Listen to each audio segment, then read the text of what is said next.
Hi, Miss Rudy.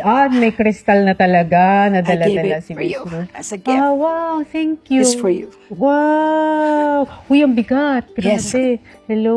Hello, Sige, hi. ilagay po natin siya dito. Okay. Ano nga ba ang sinisimbolize ng, ano pong tawag dito? This one is, for me, it's a pink rose quartz. Yes, It's a symbol of matibay na relasyon ng mag-asawa or... Talagang yan ang mga kailangan natin. Actually, isang client ko, sabi ko sa kanya, magkaroon ka ng accident between motor and truck. Ang problema lang dito is nabuhay ka naman, but you lose your 2 legs. Pinost ko siya ng October 2019. Tanda ko yun eh. Sabi ko, magkaroon tayo ng virus na pangalan ay corona. Yung balita ko may prediction kayo for next year. Bacteria siya na isa siyang sakit na para bang makumpara natin sa Biblia. Na lahat nagsasara ng pinto kasi may papasok na hangin na nakakamatay. Oo, tanong ako sa kanya, sabi ko, ayoko na ng gift mo. Sa'yo na yan. Sabi mo kay God? Nagsalita pa ako sa kanya ng bad word. Gaano katagal nyo na pong ginagawa to? Yung nagsishare kayo ng mga visions nyo? Sa Pilipinas, 2019. Sa ibang bansa kasi ginagawa ko na talaga yun eh. Kilala na ako bilang ganun. Kaya nyo po sinabi na sa ibang bansa nyo siya ginagawa. Kasi OFW si Miss Rudy. Tapos doon nag-start na nagkaroon kayo ng lakas ng loob i-share yung mga visions nyo. Nagkaroon ako ng lakas agad doon. Pero, before pa mangyari to, bata pa lang kayo, nag-start na yung mga visions. Yes, meron na po talaga ako niyan. At the age of? When I was 3 years old, lagi ako nagpo-point. Ano daw po yung pinopoint nyo? Nagpo-point ako ng earthquake. Nagtuturo ako ng date. Hindi niya alam mag-gates eh. Hindi niya maano yung ano ba ibig ko sabihin. So, naalala ko talaga na bumili siya ng libro. Bumili siya ng libro para sa mga hayop, sa mga calamities. Pag may vision na ako, ginigising ko yung papa ko, tapos tinuturo ko na yan. 3 years old? Yes, kasi di ko kaya sabihin eh. I Kasi was nga, 2 years old. bata pa. Yes. 3 years old. Hindi pa talaga ma-articulate ng bata yung mga vision na nakikita niya. Pero, nung pinanganak daw kayo, parang may senyales na special kayo. Yes.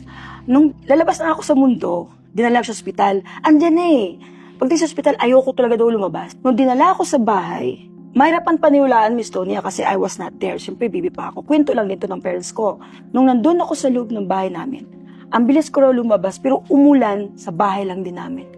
Sabi ng mga Sabi ng parents ko, tapos sabi ng grandmother ko, sa pagbukas na ng door, nakita nila yung mga dogs, mga cats, mga birds. May mga hayop sa labas ng bahay Yes. yung lumabas kayo. Mm-mm. Kailan nyo naintindihan or na-realize na may kakaiba sa inyo? I was 13, about 15. Doon talaga naunawaan ko siya kasi nag-start na akong natakot, iwahe man nakikita ako, kinakabahan ako, umiiyak ako. Ano yung mga nakikita nyo ng 13? Ano yung nakakatakot para sa Yung inyo? mapaaway na kami sa kapitbahay, minsan pupunta lang ako doon, sabihin ko sa kanya, o kuya, bukas masunog na yan masusunog talaga yan dahil pabaya yan si kuya, ganyan. So nasunog talaga siya. Tinanong ako anong oras? Kanong oras? Alas 7 ng gabi. Tapos minsan naman pag sasali ako ng singing contest kasi kumakanta ako eh. Kung kailan sa kasagsagan ng magandang laban, saka naman lumabas yung vision. Tapos bigla ako mag-stop. Sabi ko, tinuturo ko isang judge pa naman na mataas ang katungkulan sa amin. Sabi ko, nako judge, babarilin na po kayo bukas ng hapon. Sinabi nyo sa stage? Exact. Babarilin kayo bukas? Mhm. Binaril ba siya? Binaril po talaga siya. The next day? Yeah. Nakakatakot pala yung mga prediction nyo. Kasi hindi lang siya maganda, meron ding Meron naman kasi negative. award. At may tragic din. Every time na may magpa-vision, pag negative, mayroon talagang lumalabas na positive. So, depende na lang talaga sa'yo yan.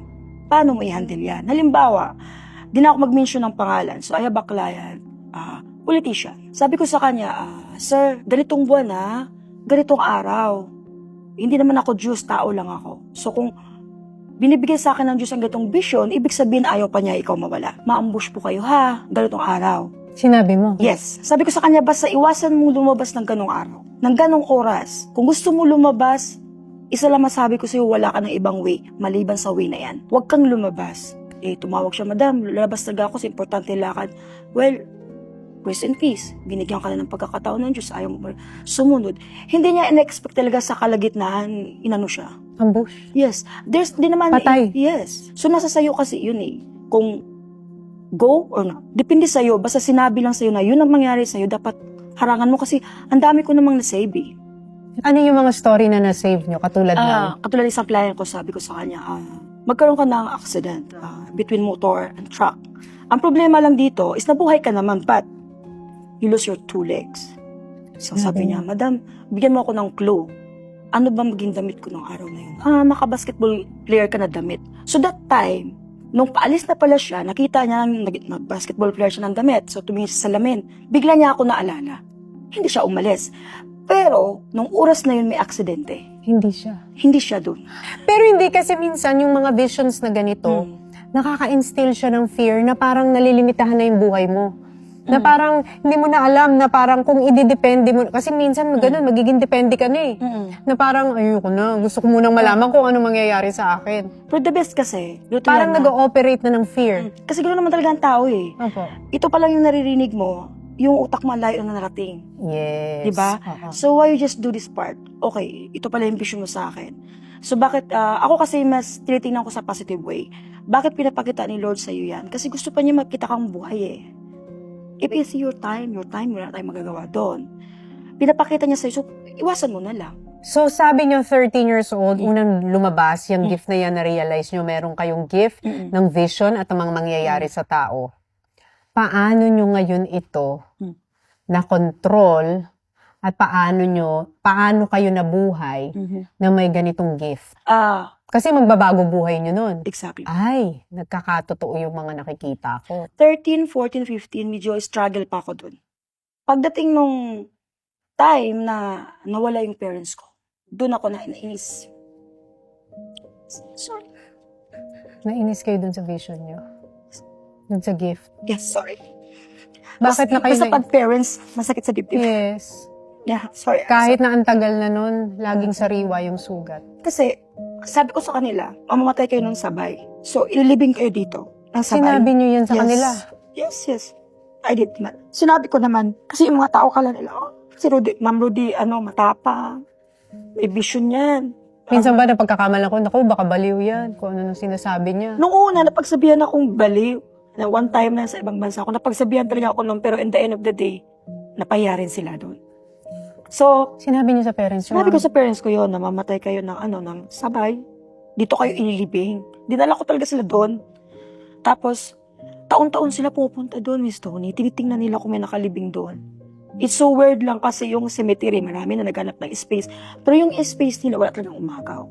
Ano sila namatay? Accident. Nung namatay sila ng sabay, parang tahimik yung mundo ko eh. Parang sinisisi ko talaga siya eh. Si God? Sinisisi ko siya. Dami-daming tao sa mundo, di ba? Why me? Ba't sa akin pa? Pinapakita lahat yan. Kasi may vision nga ako, di ko naman sila na-save. Parang iniisip mo, parang curse na siya. Parang parang... Hindi na to gift, parang sumpa na tong nangyayari. Parang sumpa na itong nangyari. Ilan taong ka no, nung namatay yung parent? Mag-turning na ako siguro 17 or basta Bata mo pa. Bata pa ako noon nung mawala. Saka dalawa yung kinuha. Kaya masakit talaga. Mapapa-question ka talaga. Oo, tanong ako sa kanya. Sabi ko, ayoko na ng gift mo. Sa'yo na yan. Sabi mo kay God? Nagsalita pa nga ako sa kanya ng bad words. Sobrang galit ko lang ba? Siguro nung time na yun, I was very emotional. Napapagod din ako kasi isipin mo naman, ako yung breadwinner. Iniwan kami in the sudden moment. Nag-stop ako sa pag-aaral ko. Kasi biglaan. Biglaan yun. Kasi, syempre may pangarap din ako makatapos sa pag-aaral. Hindi yan ako. Nag-step up ka eh. Bigla kang naging breadwinner ng kasi di oras. Tapos, nagluluksa ka pa sa pagkawala ng dalawang magulang. Nung ma-aksidente sila, medyo nagbitaw na kasi ng salita yung father ko na alam ko rin malakas yung gift mo. Siguro ikaw na lang bala sa mga kapatid. Nagbigay na siya ng sign. Pero sinabihan ko siya, basta wag na lang kayo umalis ha. Basta yun na lang yun. Para hindi yun mangyari. Kaya nung nalaman ko na wala talaga sila, di mo ko makitaan na may luha sa matay. Basta andun yung inis ko eh. Andun yung complaint ko eh. Sabi ko, bakit kayo naglalagay ng cross? Remove the cross. I don't wanna see that. Alis nyo lahat yan, pati Bible. Alis nyo. Nagalit ka sa Nagalit talaga ako sa kanya ng sobra.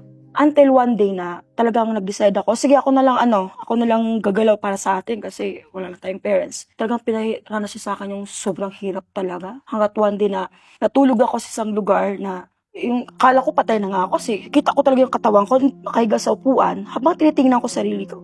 Patay na kaya ako? Tinanong ko talaga, patay na kaya ako, Lord? Basta nakita ko lang yung maliwanag. Maliwanag lang talaga. Alam mo yung busis niya, parang sakop buong mundo. mahirap i-explain eh. Parang sinabi lang niya na, gawin mo lang.